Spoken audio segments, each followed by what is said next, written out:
ଖାଉଛି ଚୁଙ୍ଗୁଡ଼ି ଖାଉଛି ସବୁ ଖାଉଛି ବୁଝିଲା ତାହେଲେ ଆମେ କଣ କରିବା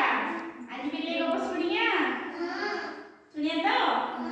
ହଉ ତାହେଲେ ଠିକ ଅଛି ଆଉ ମାଙ୍କଡ଼ ଦେଖିଛ ବିଲେଇ ଦେଖିଛଟି ମାଙ୍କଡ଼ କଣ କରୁଛି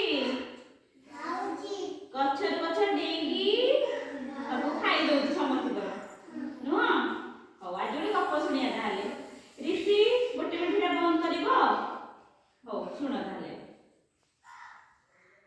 ଗପ ଶୁଣିବା ଏବେ ବିଲେଇ ଗପଟା କଣ ମାଙ୍କଡ଼ ବିଲେଇ ଗପ ଶୁଣ ଗୋଟେ ଗାଁ ଥିଲା ସେ ଗାଁରେ ଦିଟା ବିଲେଇ ଭଲରେ ମନେ ରଖ ଲାଷ୍ଟକୁ ପଚାରିବି ଦିଟା ବିଲେଇ ନା କଣ ଗୋଟେ ନା ଓଲେଇ ଗୋଟେ ନା ଦୁଲେଇ ଓଲେଇ ଜଣଙ୍କ ନା ଦୁଲେଇ ଆଉ ଜଣଙ୍କ ନା ଦିଟା ବିଲେଇ କଣ ହେଲେ ଗମ୍ଭା ବୁନେଇ ହେଇଥିଲା ଆଉ ଗମ୍ଭା ବୁନେଇରେ ଚକୁଳି ପିଠା ହଉଛି ନା ନାଇଁ ଚକୁଳି ପିଠା ହେଇଥିଲା କାହାର ରାମ ବାବୁଙ୍କର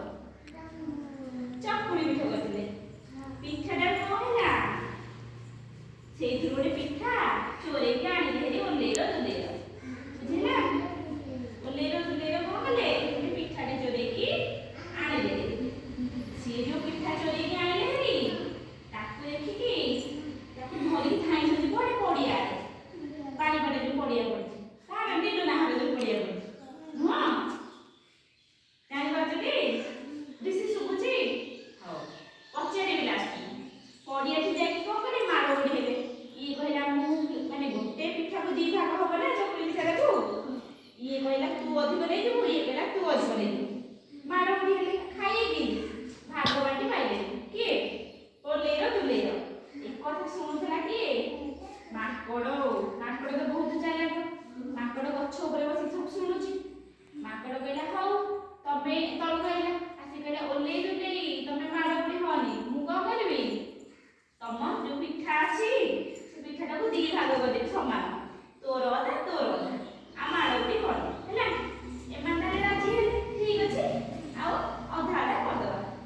କଣ କଲେ ଏବେ ଦି ଜଣ ଯାକ ନେଇକି ମାଙ୍କଡ଼କୁ ଦେଲେ ମାଙ୍କଡ଼ କଣ କହିଲା ଦିଟା କେଜି ପାଲ କହିଲା କେଜି ପାଲ ଦେଖିଛନ୍ତି ଦି ପାଟେ ଯୋଉ କରିବ ଦାନା ରଖିକି ଓଜନ କରିବାକୁ ଯିବ ସିଏ କଣ କଲା ବିଲେଇ ତାକୁ କଣ କଲା ବିଲେଇର ପିଠାଟାକୁ ନେଇକି ମାଙ୍କଡ଼ ଦି ଭାଗ କରିଦେଲା ଦି ଭାଗ କରିଦେଲା ଦି ଭାଗ କରିକି ଏପାଟକୁ ଥୋଇଲା ଅଧା ସେପାଟକୁ ଥୋଇଲା ଅଧା ଏପାଟକୁ ଥୋଉ ଥୋଉ ଏପାଟକୁ ଅଧିକ ହେଇଯାଉଛି କମ ଅଧିକ ହେଇଗଲା ଯୋଉ ପଟା ଅଧିକ ହେଲା ସେଥିରୁ ଟିକେ ଖାଇଦେଲା ବୁଝିପାରିଲଟି ଏବେ ଏପଟ ଯୋଉ ଖାଇଦେଲା ଏପଟ କଣ ହେଲା ତଳକୁ ପଳେଇଲା ମାନେ ଏପଟ ଅଧିକ ହେଲା ଏପଟ ଫେର ଟିକେ ଖାଇଦେଲା ମାଙ୍କଡ଼ ଏମିତି କରି କରିକି ମାଙ୍କଡ଼ କଣ କରୁଛି ସବୁତକ ଖାଇଦେଲା